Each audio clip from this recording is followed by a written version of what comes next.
कि सुना तेरे घर में ये हुआ, वो आंटी हर जगह है। इसीलिए तो सर आपको बुलाया है कि क्योंकि आप आंटी की सारी बातों को खत्म करें। आगे सुनी सुनी बातों पे आप भरोसा नहीं करना चाहिए। अगर आपके अंदर टैलेंट है तो सबसे ज़्यादा शहर में जितने भी लोग हम काम कर रहे हैं, डायरेक्टर हो, डीओपी हो, राइटर हो, एडिटर हो, एक्टर हो, सब बाहर से। 80% पीपल आर आउटसाइड। चाहे आप अनुराग की बात कर लो, इंडिया जले की बात कर लो, राजू रानी की बात कर लो, विशाल वर्मा की बात कर लो, राकेश मेहरा की बात कर लो, राजेश जीती की बात कर लो, अनुभव सिन्हा की बात कर लो, सब बाहर के डायरेक्टर। आप बड़े से डीओपी की बात कर लो, चाहे सेतु की बात कर लो, चाहे मनाने की बात कर लो, ये सब बाहर है। एडिटर की बात कर लो, जितने भी इंग्लिश की बात कर लो, ये सब बाहर से आए। जितने प्रोडक्शन डिजाइनर हैं, अमित सुब्रो, ये सब बाहर से आए हैं। जितने बड़े बड़े डायरेक्टर हैं, सब बाहर से। सारे के सारे। तो ऐसा कौन है जो लॉबी की बात करे? जो टैलेंटेड है, मेहनत करेगा, रुकेगा, वो सबको काम करेगा। लोग कहते हैं कि स्टार किड्स को थोड़ा सा जल्दी मिल जाता है। सर देखो, मैं आपको बताऊं, मैं हमेशा बोलता हूँ कि नेपोटिज्म की बात, अगर मेरा बच्चा यहाँ पर बड़ा होएगा, मुझे बोलेगा पापा मुझे फिल्मों में जाना, तो मैं अपने बच्चे के लिए जो बन सकेगा मैं करूँगा। आप नहीं करते। लेकिन बाहर उनकी किस्मत है, लोग उनको एक्सेप्ट करते हैं कि नहीं करते। उनको शायद एक बार मौका, 2 बार मौका, 3 बार मिल जाएगा। उनके अंदर दम है। रणबीर कपूर जब आता है तो कोई बात नहीं करता ना नेपोटिज्म की, कोई टैलेंटेड है। आलिया भट्ट की बात नहीं करते क्योंकि टैलेंटेड है। जब टैलेंट होगा तो लोग अपने बंद हो जाएंगे। लेकिन मैं हमेशा बोलता हूँ कि अगर आप जाओ दिल्ली में जाओ तो जो दादा की दुकान खोली थी वो फादर चलाता है, फादर के बाद बेटा चलाता है, तो वो भी नेपोटिज्म हुआ करता है। अपनी दुकान बना के नहीं चाहिए, खोलनी चाहिए। सरकारी नौकरी के बाद किसी और व्यक्ति को नौकरी गुजर जाते तो नौकरी उनके फैमिली मेम्बर को जाती है। क्यों? आई थिंक ये तो मेरा अगर बच्चा में बड़ा होगा, बोलेगा पापा मुझे इस फील्ड में जाना, तो मैं मना करूँगा, मैं तो जान लगा दूँगा अपने बच्चों के लिए। तो वो भी वही कर रहे हैं। लेकिन आप देखो अदर साइड, सबसे ज़्यादा लोग जो सक्सेसफुल है वो बाहर के तो लोग हैं। जो टैलेंट बाहर से, कृति सनन भी यहाँ पर स्टार बन रही है, मीनाल भी यहीं पर काम कर रही है, सानिया भी यहीं पर काम कर रही है, घुमा भी यहीं पर काम कर रही है, अदिति राव भी यहीं पर काम कर रही है, रिचा भी यहीं पर काम कर रही है। काम सभी बाहर की ही कर रहे हैं। आपको एक बार मौका मिल जाएगा, 2 बार मौका मिल जाएगा, लेकिन अगर आप टैलेंटेड नहीं हो, आप लॉबी से आओ, बिना लॉबी के आओ, किसी रेफरेंस से आओ, कुछ भी कर लो, जब टैलेंटेड नहीं हो तो नहीं टिक पाओ। सर मैं फिल्में काफ़ी देखता हूँ, अभी मैं मलयाली सिनेमा देखता हूँ सब टाइटल्स के साथ। मलयाली समझ नहीं आती मुझे, तो वो नीचे सब टाइटल्स। लोग कहते हैं कि हिंदी सिनेमा में अब वो मतलब कुछ गैप आ गया, वो जो सिनेमा बनना चाहिए, जैसे बासेपुर बना, टंकी बना, मुन्ना भाई विवेस बना, वो नहीं बनी। क्या कमर्शियलिज्म हावी हो गया है, मार्केट हावी हो गया है, क्रिएटिविटी कहाँ है? सर ऐसा बिल्कुल भी नहीं है। अभी तो 12 से निकल के गई है अच्छी फिल्म यहाँ से, बड़े दिनों बाद निकली। तो हम कह रहे हैं मैंगो सीजन आया है, थोड़े दिन के लिए चलेगा, फिर वापस आ जाएगा। आम का सीजन है। क्योंकि आप देखोगे अभी हम अचानक से बात कर रहे हैं इस सिनेमा की, लेकिन हमारे देश में कितने सालों से फिल्में बनती आ रही हैं। हमारे यहाँ पर ऋषिकेश मुखर्जी ने जो फिल्में बनाई हैं, ऋतिक गर्ग ने फिल्में बनाई है, श्याम बेनेगल ने फिल्में बनाई है, कब से बनती आ रही है। ऐसा नहीं है कि सर अब थोड़े दिन के लिए सर वक्त चल रहा तो लाइफ में वक्त चलेगा। अभी जो फिल्में आने वाली हैं, आप देखना उनके साथ क्या होगा। गानों में भी कुछ बताओ, म्यूजिक डायरेक्टर हो यार, कुछ गाने वाने बनाओ, रिमिक्स का ही बना। नहीं बनाते तो हैं गाने, ऐसा तो लोग लगे हुए हैं, ऐसा नहीं है कि नहीं बना रहे हैं। पहले जो मजरू साहब लिखते थे, साहिब साहब लिखते थे, वो गाने नहीं चाहिए आज। मेरी सजेशन जाके आप बोलो किसको तो हम दे देंगे। सर हम तो जनता की आवाज है, जो हम नहीं एक्चुअली करना चाहिए। ऐसा नहीं है कि मुझे, अगर आप देखो लाल मुझे पीछे भी याद है कितने सारे म्यूजिक हैं, वो भी अभी भी चलता है। ऑफ कोर्स ये अभी आप सोशल मीडिया, आप बोले कि इंस्टाग्राम पे आएगा, फेसबुक पे आएगा, तो चेंज है ये। कुछ चेंज बेटरमेंट के लिए होता है, कुछ को खराब करता होता है। बहुत जल्दी ये चेंज जो आप कह रहे हैं वो वापस आए, और आना भी चाहिए। जैसा आपको फील होता है, हम सबको वही फील होता है, वो गाने नहीं आ रहे हैं, वो गाने नहीं आ रहे हैं, वो गाने नहीं आ रहे हैं। हम भी वही मिस करते हैं कि शायद अभी आनंद रे की एक और फिल्म आ रही है, इसमें जब रहमान सर ने कुछ मैजिक किया, आपको मालूम चलेगा। रामायण में फिर रहमान सर ने कुछ मैजिक किया, तो सब आएगा धीरे धीरे बाहर। कौन ऐसे डायरेक्टर है जिनके साथ आपका ये बड़ी माथा चाटता है यार, ये अलग अलग तरह का अतरंगी अतरंगी डिमांड रखता है, ये कैरेक्टर नहीं चलेगा, ये चलेगा? कोई ऐसे हैं? क्योंकि एक इंटरव्यू में देख रहा था, आप बता रहे थे हंसल सर के बारे में, अलग अलग डायरेक्टर्स के बारे में, कि वो क्या डिमांड करते हैं, कभी कभी मुझे ही समझ में नहीं आता, बहुत लंबी बहस हो जाती है।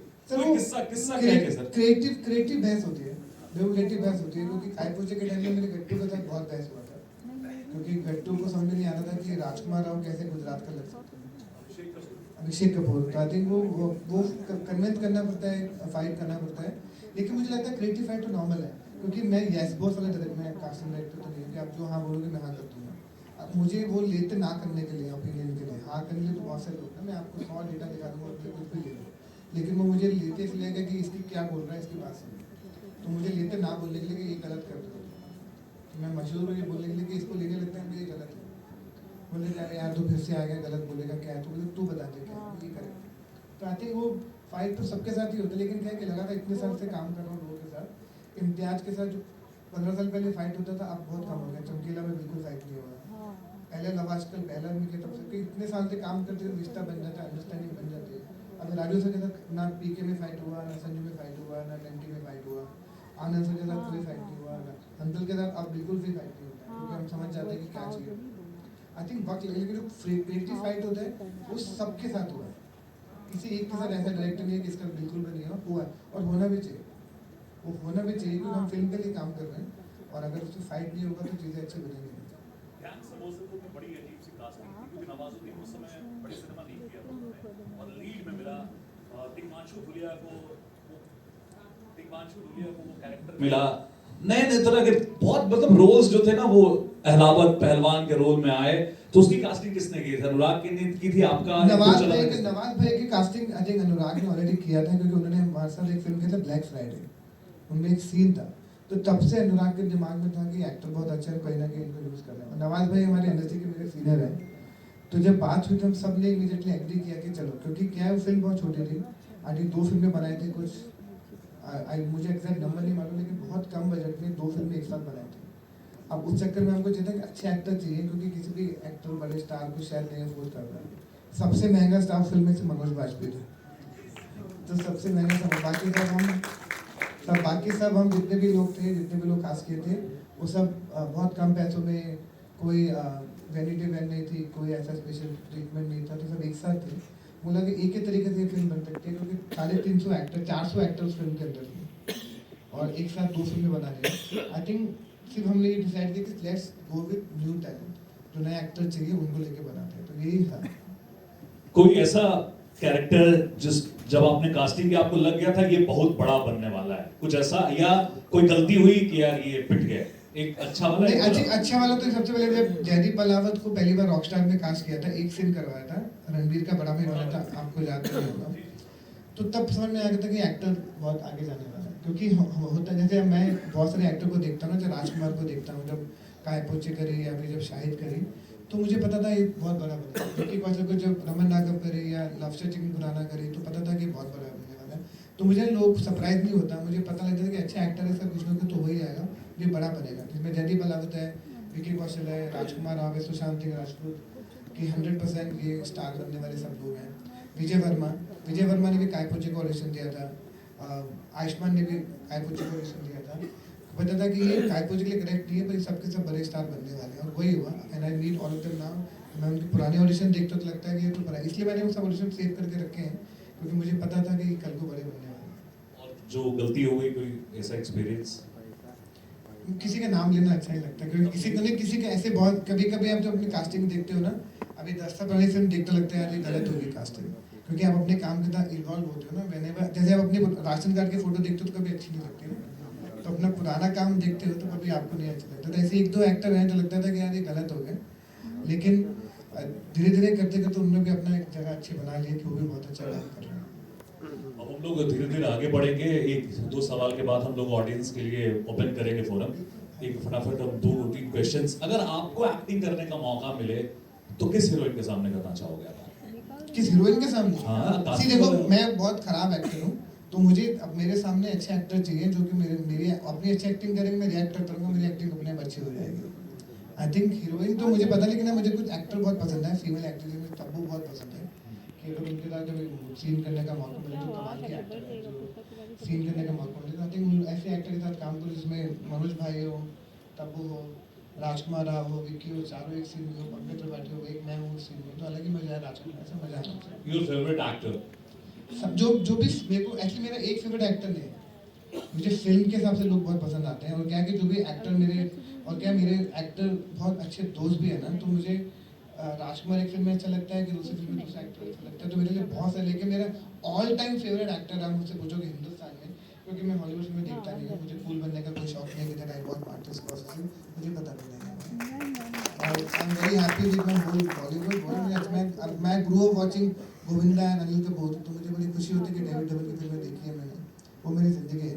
अगर मेरा ऑल टाइम फेवरेट एक्टर देश में अगर आपको बोलूँ तो मनोज बाजपेयी, क्योंकि आई थिंक उससे बेटर एक्टर पटना में इसलिए बात बोल रहे हैं कि वाकई नाम मेरा पुराना कोई भी इंटरव्यू उठा के देख लीजिए, वो सबको पता है, क्योंकि उस जैसा एक्टर नहीं है जो हर रोल को अलग तरीके से कभी भी रिपीट नहीं किया। चाहे उनकी शूल देख लो, चाहे तुम सत्या देख लो, चाहे अलीगढ़ देख लो, चाहे जोरम देख लो, चाहे फैमिली मैन देख लो, चाहे जुबेदा देख लो, आपको जो देखना है देख लीजिए, आपको मालूम चलेगा। Favourite director sir?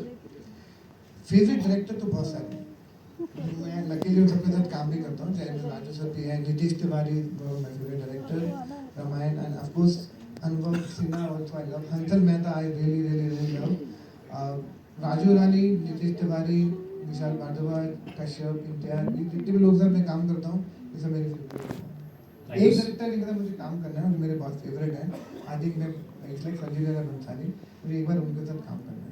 Thank you so much. और मुझे लगता है कि आपके लिए भी ये सेशन ओपन करना चाहिए। आपके कुछ सवाल हैं तो आप प्लीज पूछ सकते हैं, एक एक करके, हड़बड़ाना नहीं है, और पूछ सकते हैं सवाल। प्लीज माइक इधर वहां तक पहुंचे। कई सारे थिएटर एक्टर यहाँ पहुंचे हुए हैं। मैं देख रहा हूँ। नमस्कार आपको, पटना में आपका वेलकम है। और हम सभी महिलाओं के तरफ से एक जिज्ञासा रहती है कि हम लोग का एक उम्र हो गया, तो मैं आपको ये कहना चाहूँगी कि ए भैया, हम बिहारी हैं, हमारे अंदर टैलेंट कूट कूट के भरा है। और ये टैलेंट जब बचपन में थे तो बड़ी कुटाते थे, और जब शादी हो गया तो पहले तो पति को कुटे, बच्चे ने तो बच्चे को कुटे, तो टैलेंट तो हमारे में कूट कूट के भरा हुआ है।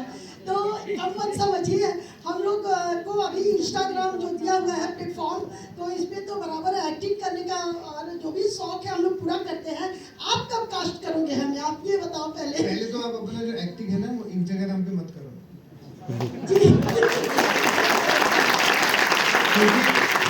टैलेंट इतनी चीजें इसको हर किसी चलते फिरते आदमी को दिखा रहे हैं अपनी परफॉर्मेंस, उसकी इज्जत कीजिए, रिस्पेक्ट कीजिए, क्योंकि जो इंस्टाग्राम की एक्टिंग है ना 30 सेकंड वाली, वो 30 सेकंड की कभी भी खत्म हो जाएगी। हाँ, वो अभी तो है, हमारे देश इसीलिए में तो मैंने जिस बोला। दिन जैसे हमारे देश में टिकटॉक बैन हो गया, कुछ और 6-5-7 महीने में भी बैन हो जाएगा, क्या तो करें, असली हम असली लोग कलाकार वो रह जाएगा। आपको क्या करना चाहिए कि आपको यहाँ पे रंगमंच करना चाहिए, थिएटर करना चाहिए, और जितने भी ऑडिशन होते हैं उस पर ध्यान देना चाहिए। इंस्टाग्राम पे एक्टिंग करके आपकी एक्टिंग और खराब होएगी, मुझे ऐसा लगता है, क्योंकि रियल वाली एक्टिंग से फिल्मों में काम नहीं मिलता है। इसीलिए मैंने अपना टुकड़ा रोया ना कि जी। कोई हम लोग को कास्टिंग नहीं, आपने Thank you, टुकड़ा नहीं thank you, रोया, ma'am, thank you, आपने ma'म। टुकड़े के अंदर भी अपनी परफॉर्मेंस कर दी ना, वो प्रॉब्लम। और सर ने पहले कहा है अलग से भी वो टाइम देंगे, आपके अंदर का जितना टैलेंट है वो आज देख के जाएंगे। सबसे पहले तो नमस्कार। सवाल करिएगा सर। नमस्कार सर, मैं छपरा बिहार से, मेरा नाम राजू है। मैंने 2 बार इंटरव्यू दिया है आपके मुंबई ऑफिस में, बट वहाँ पे थोड़ा स्ट्रगल करना थोड़ा डिफिकल्ट है। तो ऐसा हो कि यहाँ भी कोई ऑफिस ओपन हो। बेटा मेरे अभी मैंने शायद बात कर रहे थे, अभी बात कर रहे थे हम, क्योंकि देखो मैं ऑफिस खोलने के लिए एक इंफ्रास्ट्रक्चर चाहिए होता है, जी जी लोगों को सैलरी पर रखना पड़ता है, जगह का किराया देना पड़ता है। हमारा भी मन है कि जगह जगह ऑफिस खोले, हम भी चाहते हैं कि खोले, कि उस शहर बहुत महंगा है बम्बई में, जी। हमारा भी मन है। जी। ऐसा नहीं कि हम सोच रहे थे, अभी हमने लखनऊ में सोचा, लखनऊ में खोल रहे हैं, भोपाल में खोल रहे हैं, हम अब अगला टारगेट हमारे हम ईटानगर नॉर्थ ईस्ट में भी एक ऑफिस खोल रहे हैं, और हमारा टारगेट है बिहार में खोलने। अभी हमने थोड़ी देर पहले प्रकाश झा जी से फोन पे बात कर रहे थे कि उन्हीं के मॉल में बैठे हैं, वो भी खुश हो रहे थे, बोले हमारा यहाँ पे बहुत मन है यहाँ पे खोलने का, क्योंकि इतनी फिल्में यहाँ पर हमने करी है ना, हमने अपने खुद की फिल्म भी बिहार से, मतलब हमारे जो कैरेक्टर वो बिहार का ही था, मतलब सोचो कैसे बात। सुपर 30 भी यहाँ पर करी है, और कितनी फिल्में यहाँ पर करी है, हमको यहाँ पर खोलना है, क्योंकि यहाँ पे टैलेंट बहुत है। और हमें हमेशा बोलते हैं कि बॉम्बे मत जाइए, वो बहुत महंगा शहर है, और इतनी वहाँ पे भीड़ है, इतने लोग आ रहे हैं, अपने शहर को थोड़ा thank you so much sir. मुझे ये पता चला कि आपने आराम नगर में अपना ऑफिस खोला हुआ है, तो मेरा डिस्टेंस वहाँ से बहुत कम है, 4 बंगलोज में। मैं चाहता हूँ कि मैं आपके ऑफिस में आके एक बार ऑडिशन करूँ। सर मेरे ऑफिस में कोई भी आ सकता है, वो 11 से 5 खुला सबके लिए सर, वो कभी कोई बंद नहीं होता, वो 24 घंटे उसी का काम। मेरा आपको आराम नगर में है, पार्ट 2 में 35, 36, 37, मैं 41, आशा 42। जुल का क्या आविष्कार अकेडमी से मैं पास आउट हूँ। सर अब तो अब मैं अच्छी बात है, मेरा हाँ, पास हो गई थी। लेकिन अभी तक मुझे मौका नहीं लगा, क्योंकि हमारे ऊपर जिम्मेदारी बहुत ज़्यादा थी, इसलिए अब मैं फ्री हूँ, तो अब मैं चाहता हूँ कि आपके यहाँ मैं ऑडिशन दूँ। सर आप आ जाइए ऑफिस में, जब भी बम्बई होंगे तो आप आ जाइए सर। 4 बंगलोज में ही है, ज़्यादा दूर नहीं है। नहीं, आप हमारे ऑफिस आपको आना पड़ेगा ना, आराम हाँ, नगर तो में। वहाँ से आ जाएगा। मतलब आपके ऑफिस में आ जाएंगे, आपको ऑडिशन लेनी पड़ेगी। नहीं, हमारा सिस्टर का घर है वहाँ पे। वो हमने वो डिटेल, अब आपके बैंक में कितने पैसे भी बता दीजिए।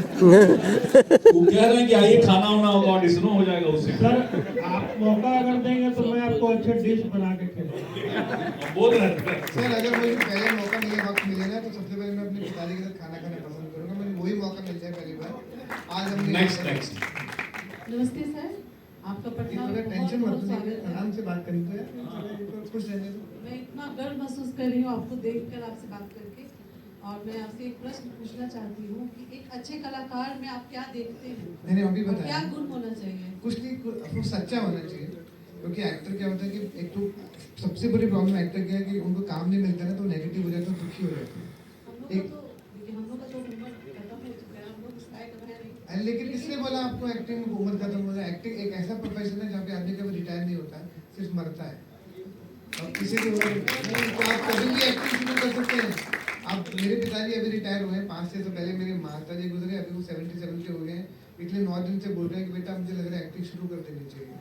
सर हम लोग के लिए बिहारी की, खासकर हम लोग ऐसे मदर काफी हम लोग अब सोचते हैं कि हम लोग को अब सोचना भी बेकार है। नहीं, किसने बोला? आप किसने बोला? कंफर्टेबल लगता है कि लोग हंसेंगे। कौन से लोग? आप अच्छा देखो, एक और बात बता रहे हैं हम आपको, क्योंकि हम कोई ऐसा मतलब ऐसा कोई मोटिवेशनल कोच की तरह बात तो नहीं कर रहे हैं। हम कहेंगे कि आप अपने सपनों के बारे में सोचिए, लोग तो फिर भी बोलेंगे, नहीं करोगे तब भी बोलेंगे, कोशिश करोगे तब भी बोलेंगे, बोलते ही रहेंगे।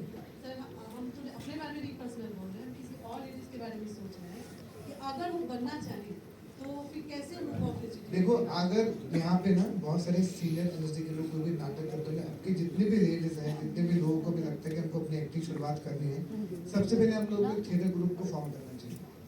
दुनिया का सबसे जिसमें बिल्कुल भी खर्चा नहीं होता वो है नाटक करने के लिए। आपको जगह चाहिए, किसी के घर में बैठ के भी आप रीडिंग कर सकते हो, किसी प्रेमचंद की कहानी को उठाइए, उस पर सबको रोल बांटिए। किसी भी जिसने थोड़ा बहुत एक्सपीरियंस है नाटक का, उसको बोलेंगे हमारे को आगे मदद कीजिए, पहले तो नाटक कीजिए। फिर आप कसम खाइए कि 10 लोगों को आप बुलाएंगे, हर आदमी 10-10 लोगों को बुलाएगा, आपके पास 200 लोगों की ऑडियंस आके बैठ जाएगी। फिर एक ऑडिटोरियम किराए पे लीजिए, 15-20 हज़ार रुपये किराए पे मिल जाएगा। हम लोग तो सर स्कूल कॉलेज में ही बस किए हैं। तो बाहर कीजिए ना, यहाँ तो आप उस शहर में जहाँ पे इतना नाटक होता है, आप सब मिलकर नाटक कीजिए, किसी भी सीनियर को बोलिए, वो कर देंगे। पहले उनकी बातों का जवाब दे दो भाई, क्यों इतने सब लोगों को क्या जल्दी है? मैं कहीं नहीं जा रहा, विकी कौशल को बोल दूंगा 5 मिनट वेट करिए, मेरे भाई है वो। आप बहुत अच्छे हैं, आपको मतलब क्या बताएं सर, आपका जितना भी तारीफ कर उतना कम है। आपने बिहार के लोगों को इतना हम लोग को मौका दिया बात करने के लिए, बस यही मेरे लिए काफी है सर। मुझे ना एक्चुअली आपको लेके मेरे ऑफिस में लड़के हैं, रुचि, एक है सत्यम, बहुत से लोग बिहार से, क्योंकि जब मैं सुपर थर्टी कास्टिंग कर रहा था मुझे यहाँ पे 2-3 बहुत अच्छे बच्चे मिले थे। मैंने उनको बोला कि कल से बम्बई आ जाए, वो मेरी कंपनी में पिछले 9 साल से काम कर रहे हैं, मुझे इतना बहुत पसंद है।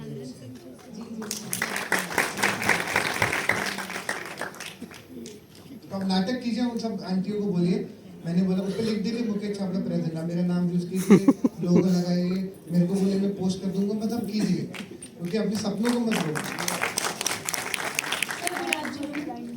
When I saw this on Instagram that you are coming in Patna, I felt like every single cell of my body is aligned to come and see you. If you please allow me to come there and give an audition of just 2 minutes, because I'll never get this opportunity ever in my life. Please come.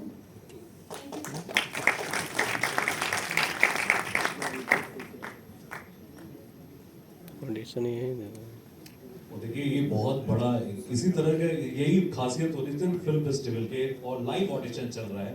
Mukesh Chhabra जो कि देश का इतना बड़ा नाम है, big hands for Dainik Jagran, come on.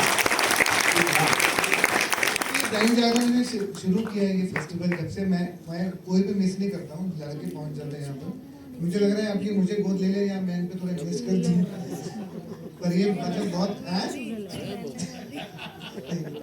पर अच्छा आप हाँ जी बोल भाई।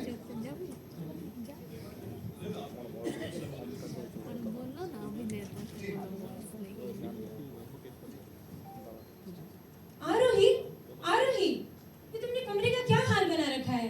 किताबें कहीं, मोबाइल किधर? सारा दिन बस तुम मोबाइल में घुसी रहो। ओके, काम करेंगे, ऐसे तो होगा नहीं। किसी बच्चे को बुला जो आरोही बन जाए। कौन बने? आजा बेटा, आजा भाई, मजा सबको एक्सेस नहीं करती है, वो जा चुके हैं। जो आपको ठीक है समझ लो। बेटा रुक जाओ,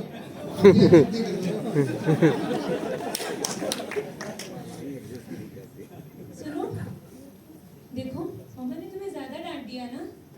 देखो मैंने तुम्हारे लिए गाजर का हलवा बनाया है, थोड़ा सा खा के देखो। क्या हुआ? दर्द हो रहा है? यहाँ जांघों के पास, यहाँ छाती के पास, कहाँ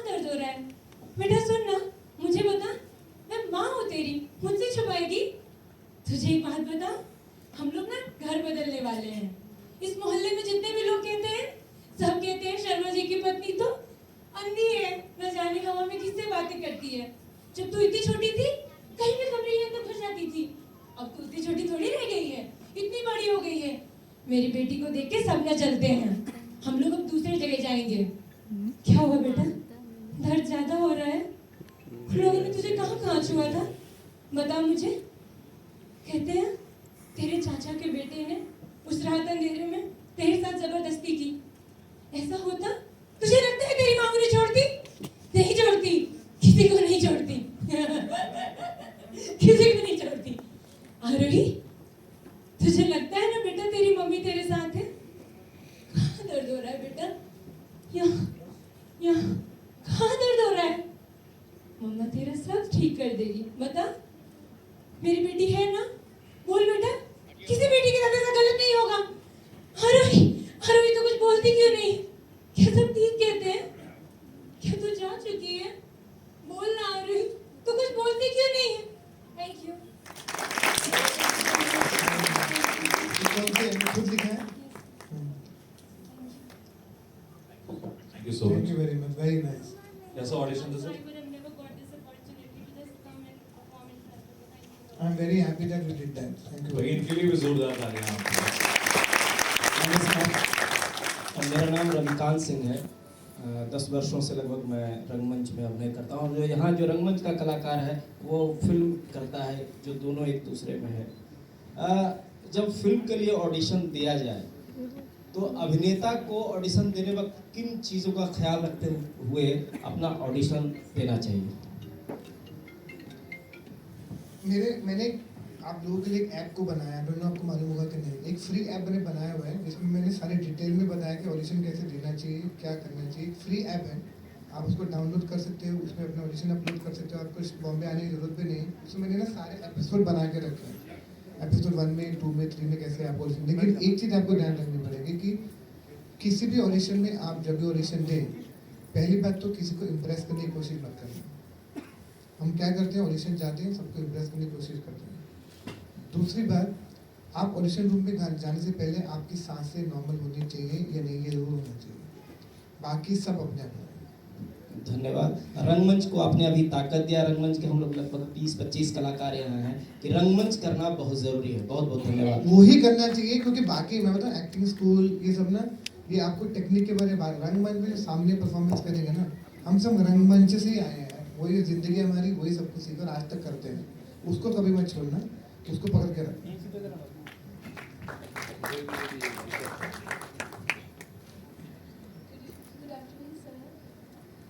माइक पकड़ ले बेटा, थोड़ा ऊपर माइक। यही आरोही हैं जो अभी थोड़ी देर के लिए आरोही बनेंगे। सर आपको देख के बहुत ज़्यादा ही नर्वस हो रही हूँ, बट ठीक है। सर मेरा क्वेश्चन है कि माइक सर मेरा क्वेश्चन है कि जैसे आजकल के जो यूथ है, जैसे मैं भी हूँ, तो उन लोगों में एक्टिंग के अलावा और क्या गुण होने चाहिए? एक्टिंग के अलावा क्या गुण होने चाहिए? सर अगर आपको इस फील्ड में है तो एक्टिंग ही गुण होना चाहिए। एक्टिंग से बड़ा गुण क्या होता है? कला से बड़ा गुण कुछ होता ही नहीं। कुछ भी ओके, नहीं वो किसी भी तरह की कला हो सकती है, सिंगिंग की हो सकती है, राइटिंग की हो सकती है, हर किसी भी तरह कला हो सकती है। मतलब कला सबसे इम्पोर्टेंट है, Yes. उससे ज़्यादा गुण नहीं। उस और कितने गुण चाहिए? जिसके पास कला है उससे बड़ा गुण क्या है? उनको डांस भी आना चाहिए, सब कुछ। बॉम्बे में ऐसे बहुत सारे एक्टर हैं जो बिना डांस की जिंदगी जी रहे हैं। यस डांस इंस्टाग्राम पे हर लड़का नाच रहा है ना बेटा। Yes. अगर डांस से एक्टिंग हो जाती है तो बहुत फर्क पड़ता है, तो सारे डांसर एक्टर बन जाते हैं। अगर आपको डांस आता है वो आपका एक्स्ट्रा करिकुलम एक्टिविटी है। आपको घुड़सवारी आती है, बॉक्सिंग आती है, सब कुछ आता है, एक्स्ट्रा कॉलेज। लेकिन देखिए मेन जॉब है आपको एक्टिंग आनी चाहिए। बाकी अगर आपको अच्छी एक्टिंग आती है ना तो प्रोड्यूसर आपको डांस भी सिखा देगा, डायरेक्टर डांस भी सिखा देगा, घुड़सवारी भी सिखा देगा, तलवारबाजी भी सिखा देगा, कराटे भी सिखा देगा, सब सिखा देगा। अगर आपको एक्टिंग नहीं आती ना तो कुछ भी नहीं सिखाएगा। सर क्या मैं आपसे हाथ मिला सकती हूँ? मैं ये खत्म होने के बाद मैं सबसे मिलने आऊँगा। जी hello sir, I am Jasan Singh. Sir मेरा क्वेश्चन ये था कि सर आप इस इंटरव्यू में और कई इंटरव्यू में आपने बोल चुका है कि आप एक्टर नहीं कैरेक्टर ढूंढते हो, तो सर उसके पीछे आपका थॉट प्रोसेस क्या है? मेरी स्क्रिप्ट होती है बेटा, मेरे स्क्रिप्ट में कैरेक्टर होते हैं। उसमें लिखा होता है कि मेरे को एक कहानी गुजरात में सेट है, ये बिहार में सेट है, या जयपुर में सेट है। मेरे उसमें लिखा होता है कि मुझे कैसे कैरेक्टर चाहिए। जो मेरे स्क्रिप्ट में लिखा होता है मेरे सामने वो पिक्चर बन जाता है। मैं उसको ढूंढने की कोशिश करता हूँ, और मैं उससे ज़्यादा मैं स्क्रिप्ट के लेफ्ट राइट में नहीं सोचता हूँ। स्क्रिप्ट के साथ उसके बाद मैं कम से कम स्क्रिप्ट को 10-15 बार पढ़ लेता हूँ कि मुझे स्क्रिप्ट अच्छे से याद हो जाए, समझ में आ जाए कि क्या चाह रहे हैं। तो मैं सिर्फ कैरेक्टर इसलिए ढूंढता हूँ कि मुझे स्क्रिप्ट में जो लिखा है वो पिक्चर में दिमाग के सामने बन जाए। ये दोनों लड़के कहाँ जा रहे हैं बेटे, कहाँ जा रहे हैं, गर्लफ्रेंड के पास जा रहे हैं?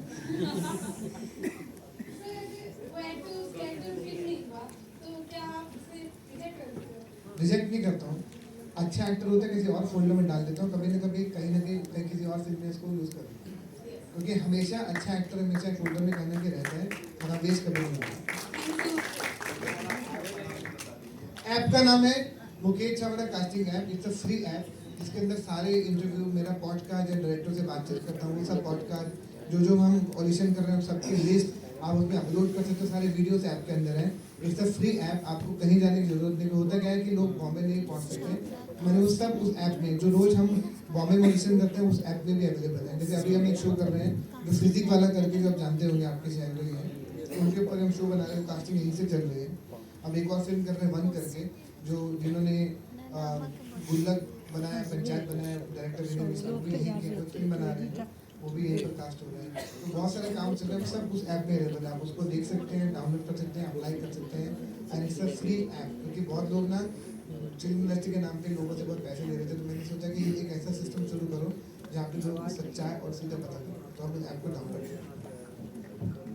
सर नमस्कार, मेरा नाम राजेश रोय है और मैं थिएटर कर रहा हूँ पिछले 4-5 साल से स्मिता मुंबई में, और अलग अलग थिएटर ग्रुप से जुड़ा हूँ। और आपके यहाँ ऑफिस में भी कई बार गए हैं, बार इंटरव्यू भी दिए हैं, लेकिन कभी रिप्लाई नहीं आता ऑडिशंस के लिए भी। बड़ा मुश्किल है ना बेटा। देखो मैं बताऊँ, आप तो अपने बारे में सोच रहे हो, लेकिन हमारे ऑफिस में 10-12 हज़ार लोग रोज आते हैं, तो प्रैक्टिकली सबको रिप्लाई करना तो पॉसिबल नहीं है क्या पॉसिबल?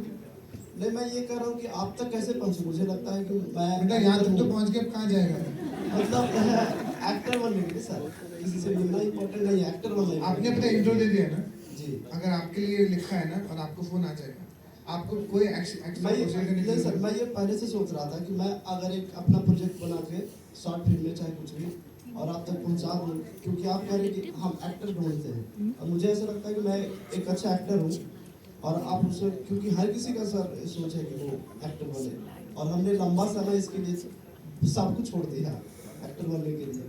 थिएटर किया, अलग अलग जगह पे सर घूम रहा है, अभी तक सीख रहे हैं। तो तू दुखी है कि खुशी है? मैं सर एक्टर नहीं बन रहा, इसलिए दुख हूँ। बेटा देख, अगर मैं तुझे बताऊं, देख इस लाइन में स्ट्रगल तो करना पड़ेगा। अब तो लाइट से देख नहीं रहा, ज़्यादा अच्छा लगेगा, दुखी हो रहेगा तो और दूर जाएगा। मुझे एक्टर बनना, एक्टर बन जाएंगे तो खुश हो जाएंगे ना। तो अरे मतलब अभी तो खुश नहीं है। अभी मैं उतना नहीं खुश हूँ, क्योंकि मैं बेटा पहले खुशी पे ध्यान दे, एक्टर बाद में बन जाएगा। मैं तुझे बताऊं, इसलिए सब चीजें बाद में एक्टर बन करेगी, पहले खुश रहे, और जब खुश रहेगा तो सब ठीक हो जाएगा। अगर एक्टर बनना तो मेरे ऑफिस में तुमने आया है, अपना शॉर्ट फिल्म जो बनाया वो मुझे भेज देना, मैंने नंबर दे दूंगा तुमको, उसके बाद हम ये नंबर दे देंगे ना। खुश हो गया एक्टिंग करो। अरे आप स्ट्रगल करोगे तो खुश रहोगे, क्योंकि स्ट्रगल तो करना पड़ेगा। दुखी होकर करोगे या खुश होकर करो, तो फायदा किसमें है? खुशी होगी दुखी होगी? बोलो कैसे? हाँ तो मैं खुश रहोगे क्या? Hello, good evening Mukesh ji, this is Hi. Anjali from radio Mirchi. और आपसे सवाल होगा कि ये इसलिए क्योंकि बहुत सारे लोगों से अक्सर रेडियो के थ्रू भी बात होती रहती है कि मुझे एक्टर बनना है, मुझे एक्टर बनना है, मुझे बॉलीवुड में जाना है, और काफ़ी समय वो अपने आप को तैयार करने में लगा देते हैं। फिर एक पॉइंट ऑफ टाइम आता है जब उनको लगता है कि अब उनको वो टर्न लेना पड़ेगा, शायद वो वहाँ से आगे नहीं बढ़ेंगे। मैं आपसे जानना चाहती हूँ कि वो टर्निंग पॉइंट कैसे एक पर्सन सेलेक्ट कर सकता है। लाइक 10 साल 15 साल लोग अपना वेस्ट कर चुके हैं, घर बार गिरवी रखकर, परिवार से लड़कर, कैसे वो टर्निंग पॉइंट वो सेलेक्ट कर सकते हैं कि अब मेरा यहाँ से हो गया? I think I'll tell you very good question. I must say thank you very much for asking me this. I always say that कि very important कि आपको मालूम होना चाहिए कि यहाँ पे आपको मालूम नहीं चलेगा कब आपका यूटर्न लेना है। अगर आपको फाइनेंशियली सिक्योर लगते हैं कि मैं अपनी ज़िंदगी में 2 साल दूंगा, 3 साल दूंगा, लेकिन अगर आपको ऐसे तो नवाजुद्दीन ने 16 साल दिए, राजकुमार ने 9 साल दिए, तृप्ति डिमरी ने भी 3 साल दिए, कृति ने 6 साल दिए, पंकज त्रिपाठी ने 12 साल दिए, तो आप सालों से अपने करियर नहीं जज कर सकते। आपके अंदर कितनी शिद्दत है, ताकत है इस शहर में काम की तलाश में खुश रहने के बिना पैसों के, वो बहुत इंपॉर्टेंट है। इसको कोई नहीं बता सकता कि मैंने आज यूटर्न लेना है। सबकी अपनी किसी की इमोशनल कंडीशन होती है, किसी के फाइनेंशियल, किसी की फैमिली प्रेशर, किसी की एजुकेशन, किसी का शहर, सबकी अपनी सिचुएशन होती है। अब आपके साथ में कौन सी सिचुएशन है, उस आदमी के साथ क्या गुजर रहा है। मेरे बहुत सारे दोस्त हैं मेरे बैच के, एनएसडी के, श्री राम के, जो मेरे साथ ही आए थे लेकिन बम्बई चले, फिर वापस छोड़ के चले गए, लेकिन वापस भी आए। लेकिन कुछ लोग हैं जो मुझसे पहले यहाँ पर आए थे, अभी भी शहर के अंदर है, अभी भी लगे हुए हैं। होप की वजह से लोग रुक के रहते हैं यहाँ पर। अब होप को अगर आपने अपनी होप को खत्म कर दिया तो आज ही वापस आ सकते हैं। आई थिंक होप ही आपको रोक के रखती है, क्योंकि ये शहर में सक्सेस स्टोरी बहुत कम है, लेकिन इतनी बड़ी सक्सेस होती है इसलिए लोग यहाँ पर रुकते हैं। लेकिन अब जो वापस किसको जाना है डिपेंड करता है पर्सन टू पर्सन। किसी की फैमिली इमरजेंसी है, फाइनेंशियल क्राइसिस है, कोई स्ट्रगल से नहीं डील कर पाता है, कोई मेंटल हेल्थ के साथ नहीं डील कर पाता है, कोई स्ट्रगल से बहुत थक जाता है किसी का, तो अलग अलग लेवल के प्रेशर होते हैं। तो हर आदमी की जर्नी अपने अलग अलग लेवल पर है। कुछ लोग बॉम्बे में शिफ्ट हो जाते हैं फिर वापस चले जाते हैं, कुछ लोग एक शहर में रह के वहीं काम करते हैं फिर बॉम्बे आते हैं वापस चले जाते हैं। ये डिपेंड करता है पर्सन टू पर्सन। मुझे लगता है कि जिसको एक्टर बनना है, जो छोड़ के चले जाते हैं मतलब एक्टर था ही नहीं। डायरेक्टर को ही चालू मुझे ऐसा लगता है, क्योंकि या तो एक्टिंग होना चाहिए या नहीं होना चाहिए। इसलिए नवाज ने बात बोली थी, नवाज जब हम 2006, 5, 3, 4, 2002-3 की बात है तो हमसे बैठे हुए थे, नवाज भाई ने बोला था कि नवाज भाई इतने लगे हुए थे, मैंने बोला भाई देखो हमें एक तो सोचिए, मरेंगे तो बम्बई में, तो समझ में आ गया। तो ये डिपेंड करता है पर्सन टू पर्सन, हम जनरलाइज नहीं कर सकते किसी की लाइफ स्टोरी के बारे में।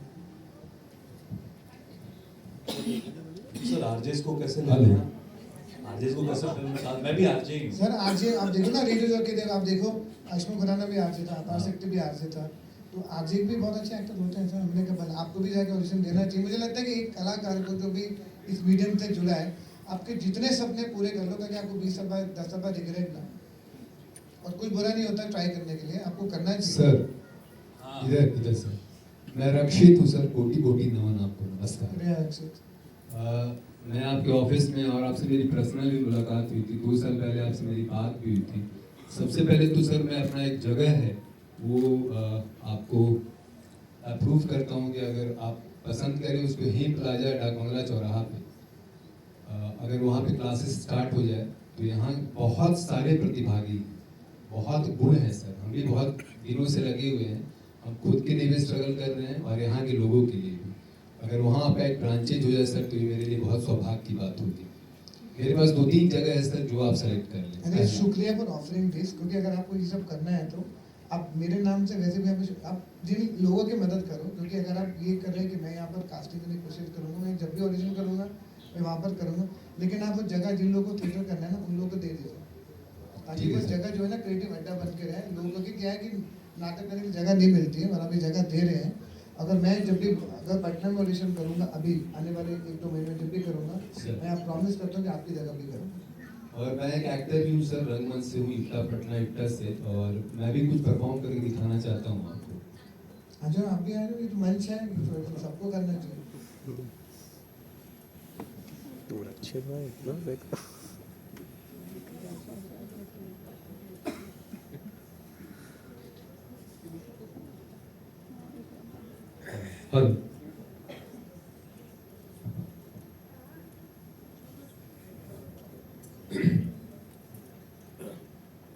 मुझे ऐसा लगता है सर कि आप जिसे ढूंढ रहे हो आपकी तलाश आज खत्म हो, और मेरी भी तलाश किया जानते हैं सर। सरफरोशी की तमन्ना अब हमारे दिल में है, सरफरोशी की तमन्ना अब हमारे दिल में है।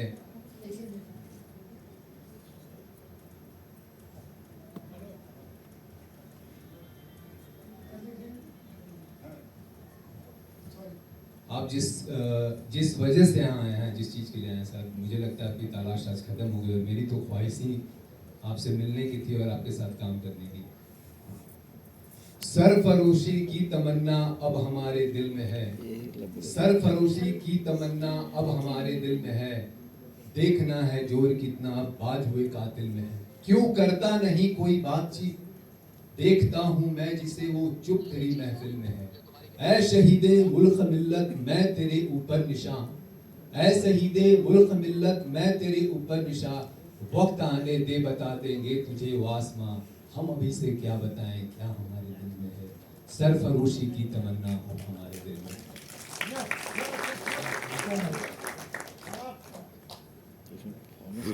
Instant reaction. Thank you very much. Mic मैं बॉम्बे में ही निरंतर रहता हूँ, मेरी फैमिली भी वहीं है। अभी मैं किसी काम से लिए किसी शूट के लिए ही यहाँ आया हुआ था और इत्तेफाक से मुझे पता चला कि आप यहाँ पे हो। मैं भी गुरुद्वारा रोज ही जाता हूँ, तो ये मेरा प्लेजर भी होगा कि आप मेरे साथ चले तो थोड़ी और लंबी बात हो जाए। सर अब मेरे लिए आना चाहिए, किसके लिए आएंगे? मैं शुक्रिया, मतलब अब मैं अभी मुझे मालूम नहीं मेरे को वक्त बचेगा, लेकिन अगर मैं जाऊंगा तो आपको बताऊंगा। Thank you. मैं अभी बॉम्बे भी आके आपसे मिल लेता हूँ। ये मेरे याद रखना पड़ेगा, अब तो यहाँ पर खड़े हैं। Thank you very much. Monday में मुंबई में हूँ सर, तो मैं कोशिश करूँगा कि मैं आपसे मिल लूँ।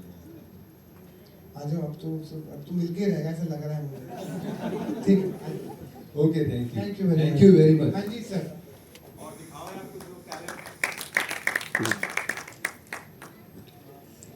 क्या विक्की का आने का टाइम होने वाला है ना, हो गया? विक्की का मिस कॉल भी आ गया, पूछ लूँ क्या?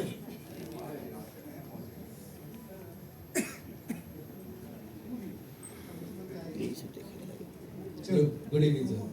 जी हाँ जी, कहाँ से? सर मैं इधर हूँ। अरे यार सामने वो हाथ ध्यान दीजिए। सर अभी जैसे थोड़ी देर पहले आपने कहा कि जितने भी लोग हैं जो एक्टिंग के फील्ड में इंटरेस्टेड हैं उनको थिएटर करना चाहिए, बट सर थिएटर आर्टिस्ट जो भी थिएटर कर रहे हैं काफ़ी 10 साल से 5 साल से जितने लोग भी थिएटर कर रहे हैं, थिएटर की जो एक्सपीरियंस है सर और सिनेमेटिक एक्सपीरियंस जो है इसमें क्या डिफरेंस है? सर कोई डिफरेंस नहीं है। अच्छा एक्टर होता है, क्योंकि एक मीडियम अलग अलग होता है। जो नुक्कड़ नाटक करता है, वीडियो में काम करता है, स्टेज पे काम करता है, फिल्म में काम करता है, टीवी सीरियल में काम करता है, सब एक ही कलाकार होते हैं। अच्छा एक्टर को सारे मीडियम पता होता है कि किस मीडियम में कैसे काम करना है। सर बट कैमरा जो कोई कैमरा कुछ नहीं, तो क्या आपका काम कैमरे का नहीं है, कोई डीओपी करेगा। And one more last question sir, like मुझे पहले ऐसा लगता था कि डिक्शन बहुत ज़्यादा इंपॉर्टेंट होती है एक्टिंग के फील्ड में, बट प्रेजेंट सिनेरियो में मुझे ऐसा लगता है डिक्शन बहुत ज़्यादा इंपॉर्टेंट नहीं है। दिस वन इज राइट और सर नहीं, डिक्शन इसलिए इंपॉर्टेंट होता है कि आप जो बात कर रहे हैं उससे क्लैरिटी होना बहुत ज़रूरी है। आपकी जो भाषा है वो आपकी स्ट्रेंथ है, लेकिन आप हिंदी फिल्म में काम कर रहे हो, आपकी हिंदी तो साफ होनी चाहिए। अगर आप मैं गुजराती फिल्म में काम कर रहा हूँ, गुजराती एक्टर कास्ट कर रहा हूँ, स्कैम में अगर प्रतीक कहने गुजराती अच्छी नहीं होती तो मैं नहीं लेता। आपका डिक्शन साफ होना चाहिए कि आप क्या बात। मेरा बहुत ख़राब डिक्शन है, मैं पंजाबी हूँ, जलंधर का, दिल्ली से, तो मेरे में पूरी पंजाबी झलकती है, इसलिए मैं हिंदी में साफ अगर मेरी होती तो बहुत सारी फिल्मों में और बेटर कर सकता हूँ। तो आपका डिक्शन साफ होना चाहिए, लाइफ में होना चाहिए। Thank you so much. Mukesh भाई एक क्वेश्चन है, थोड़ा एकेडमिक है। जब इस देश में 5 IIT हुआ करता था, आज 20 से ज़्यादा IIT हैं। इस देश में 5 IIM होते थे, आज लगभग हर यूनिवर्सिटी में एक, हर शहर, अच्छे शहर में, बड़े शहर में एक IIM खुलने लगा। और ये सब कुछ हुआ है क्योंकि जो एकेडमिक लोग होते हैं, जिन्हें ज़रूरत होती है ऐसे लोगों की जिनकी तलाश है, इंडस्ट्री का ऑर्गेनाइजेशन हो या कोई भी, वो लोग उस मिनिस्ट्री में जाते हैं, HRD मिनिस्ट्री में बात करते हैं, चाहते हैं कि ज़्यादा से ज़्यादा इंस्टीट्यूशंस खुले। ये प्रोड्यूसर गिल्ड है या आप लोग का जो भी ऑर्गेनाइजेशन है, आप लोग कभी कल्चर मिनिस्ट्री में जाकर या इंफॉर्मेशन ब्रॉडकास्टिंग मिनिस्ट्री में या HRD मिनिस्ट्री में जाकर कभी ये कोशिश किए हैं या भविष्य में करने का कोई चांस है कि NSD के ब्रांचेस और भी जगह होने चाहिए इस देश में? नहीं, अभी होना शुरू हुआ है। उनके स्टूडेंट सेंटर बनारस में भी एक सेंटर है, अभी जम्मू कश्मीर में भी एक सेंटर खुला है, बनारस में भी है, बॉम्बे में भी एक सेंटर खुला है। आई थिंक वो धीरे धीरे बढ़ रहा है। आई थिंक ये जो जेंडर कम्युनिटी के साथ जो चिरेंद्र त्रिपाठी डायरेक्टर NSD के हैं, वो ऑलरेडी उनका मीटिंग उनकी ऑलरेडी चालू है। मैं 12 तारीख को भारंगम में दिल्ली जा रहा हूँ। हमारा डिस्कशन भी इसी बात पे है, क्योंकि ये जो मिनिस्ट्री ऑफ कल्चर के जितने भी आ जाएंगे और डिपार्टमेंट खुलने चाहिए, ताकि जगह पे जहाँ जहाँ लगा इसको प्रॉपरली कोर्स करके लोग हमारे देश में ट्रेंड होके आए, क्योंकि वो एक ही दिल्ली में रह गया तो बहुत कम लोग वहाँ पहुँच पाते हैं। वैसे भी और होने चाहिए। ऑलरेडी डिस्कशन चालू है। आपने सवाल ऐसे सही वक्त पे पूछा है, क्योंकि ऑलरेडी डिस्कशन चालू हो चुका है। जम्मू में सेंटर खुल चुका है, बनारस में सेंटर है, बॉम्बे में खुल चुके हैं, धीरे धीरे और खुलने वाला है। हो चुका है बिहार का, तो बिहार में भी होगा। बिहार का यहाँ पे तो ऑलरेडी इतने बिहार में, यहाँ पे तो सुमन कुमार पता नहीं कहाँ सब इतने लोग बिहार से NSD के हैं, तो हो ही जाएगा यहाँ पे तो। जी सर, मैं जब सुना तो बड़ा खुशी हुई कि आप आए हुए हैं, आप आए हैं तो बहुत खुशी हुई। तो मैं इसमें 2 मिनट सिर्फ लेना चाहता हूँ, आपकी इजाज़त हो तो मंच पे आकर के सिर्फ 2 minute, because I am desirous to expose my. Sir आइए। Thank you.